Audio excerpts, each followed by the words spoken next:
시청자 여러분 안녕하십니까? 김건희 여사의 사력 입지 못함이라든가 처신의 가벼움 그리고 이념적 무방비 상태 이런 것들을 옹호할 생각이 저는 추호도 없습니다. 하지만 김건희 여사 사태에서 드러나는 한국 사회의 천박성 이것과 김건희 여사의 잘못은 철저하게 구별이 돼야 됩니다. 쉽게 얘기하면 김건희 여사는 50 정도 잘못했습니다. 그런데 이 선동 세력이 이것을 100이나 200, 300으로 키워서 마구 윤석열 정권을 공격을 해댑니다. 김건희 여사의 잘못은 이 성격상으로 보더라도 엉성한 실수입니다. 문재인 정권이 저질렀던 조작이라든가 공작이라든가 이런 것들은 이런 악의적인 잘못은 없고 그저 이 엉성한 실수입니다. 시청자 여러분, 한국 사회의 이 천박성 여러 가지 세력들이 각자 노리고 있는 어떤 정치적, 경제적 이익에 따라서 마녀 사냥, 인민재판, 문화대혁명때의 조리돌림 이런 집단적인 광란의 춤을 추고 있습니다.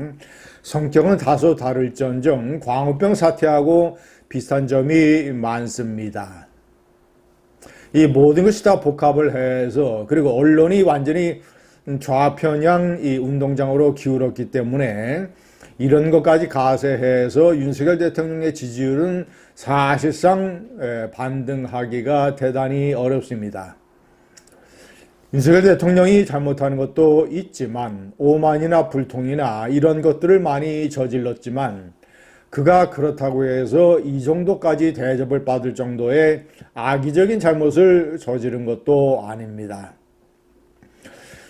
시청자 여러분, 명태균의 이 새치혀에 놀아나고 있는 한국 사회와 언론 그리고 거기에 따라서 춤을 추는 이준석, 강혜경, 야당, 나아가서는 한동훈 이런 부류와 세력들 시청자 여러분, 이준석이가 역시 제가 이제 이 죽어야 낫는 병 이준석의 경박함 자신이 당대표를 맡았던 2022년에 지방선거 때 김 여사가 공천에 개입한 것이 맞다라고 언론에 얘기를 했다가 또 이제는 이 자연스러운 대화 과정에서 나온 추측의 영역이라고 또 말을 바꾸면서 그 말을 하게 된 동기를 명태균의 가벼운 입에서 찾고 있습니다.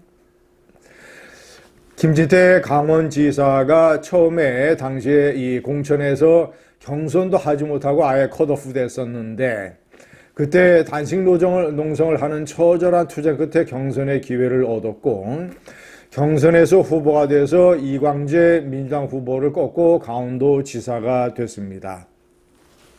그런데 단식 농성으로 그때 경선에 참여하게 됐다는 것은 알려진 사실인데 이따위 식으로 얘기를 하고 있습니다. 명태균 씨가 김 지사에게 김건희 여사가 가는 장소를 알려줬고 김 지사가 김 여사를 찾아가 충성 맹세를 했다. 이렇게 말을 하고 있습니다. 명태균의 입을 빌려서.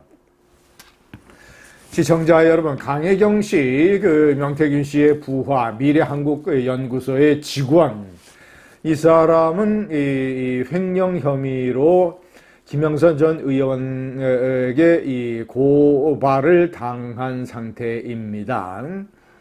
대단히 심리적으로 불안한 것을 저는 국감장에서 느꼈습니다.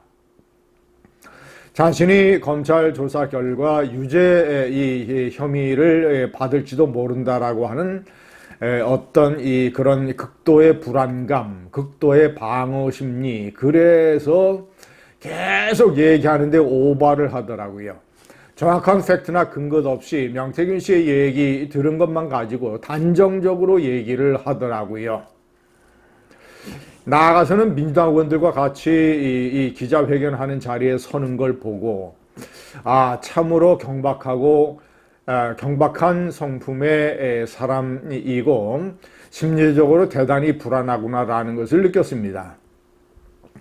본인이 어떤 이 국감장의 이 참고인으로서 객관성을 인정받으려면 의식적으로라도 민주당과 거리를 두어야 할 것입니다. 본인이 하고 싶은 말은 하더라도 기자회견을 같이 하는 따위의 행동을 해서는 안 된다는 것을 모를 정도의 경박함 내지는 불안감에 사로잡혀 있었습니다. 그런 강요경의 증언이나 또는 명태균의 세치효, 명태균은 이미 사기 혐의로 유죄 판결을 받았었죠. 창원시 공무원을 이 승진시키는 로비를 해주겠다라고 했던 이 일종의 사기꾼 혐의로 유죄 판결을 받았고 여론조사와 관련해서 여러 차례 사법 처리가 된 적도 있는 인물입니다. 그런 인물을 강혜경 씨는 국감장에서 허풍쟁이나 사기꾼으로 생각하지 않는다라고 얘기를 할 정도예요. 세상을 보는 눈이 얼마나 유화적인가를 드러냈습니다.